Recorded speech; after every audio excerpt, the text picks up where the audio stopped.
একটা content create করতে গেলে তার পিছনে যে কতটা খাটুনি, কতটা ধৈর্য আর কতটা পরিশ্রম দিতে হয় সে শুধুমাত্র একজন কন্টেন্ট ক্রিয়েটরই জানে। আপনি যাই নিয়েই কাজ করেন না কেন, আপনি নিজে জানতেছেন যে আপনি কি করতেছেন। বাইরের লোক একটা কমেন্ট করে যদি আপনাকে বসে যে এটা এমন না তেমন, এটা কিন্তু কখনোই মানে ভালো একটা বিষয় না। কারণ একটা কাজ করতে গেলে সে যে কোনো কাজই হোক, আমি আবারও বলছি, পরিশ্রম ছাড়া কিন্তু আপনি সফলতা কখনো পাবেন না। আপনার অবশ্যই পরিশ্রম থাকতে হবে। সবসময় তো আপনাদের কাজের ভিডিওই দেখায়, আজকে একটু অন্যরকম ভিডিও দেখায়, এক কালার কিছু কাপড় দেখায়। এটা হলো আমাদের সেমি মসলিন কাপড়টা।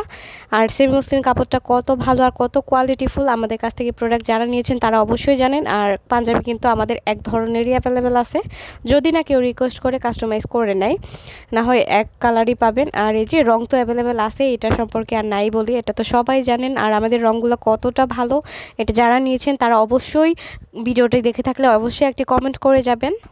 কোনো কাজই কিন্তু ছোট নয়, যে যা নিয়ে করছেন বা করতে চাচ্ছেন অবশ্যই শুরু করে দেন। স্বপ্ন যদি আপনি দেখেন, বাস্তবায়ন কিন্তু আপনাকেই করতে হবে, আপনার স্বপ্ন কিন্তু অন্য কেউ বাস্তবায়ন করে দিবে না। সো এর জন্যই বললাম যে সব কিছু করতে গেলে আপনার প্রথমেই দরকার হলো ধৈর্য। ধৈর্য ধরতে পারলে আপনি সব কিছু করতে পারবেন। আর ধৈর্য আর পরিশ্রম কখনো কিন্তু বেইমানি করে না। মানুষ যেমনই হোক না কেন, সে মানুষকে বিশ্বাস করে ঠকবেন, কিন্তু আপনার পরিশ্রমকে বিশ্বাস করে কিন্তু আপনি কখনো ঠকবেন না। এই তো একটা কাজ দেখেন, আমি তো ম্যাজিকের মতো দেখিয়ে ফেললাম যে একটা পাঞ্জাবি কতটা সুন্দর, কিন্তু এর পিছনে যে আমার কতটা পরিশ্রম লেগেছে তা একমাত্র আমিই জানি। দেখতে মনে হচ্ছে অনেক সহজ, কিন্তু করাটা যে কী পরিমাণ টাফ লেগেছে এটা কিন্তু আমি নিজে জানি।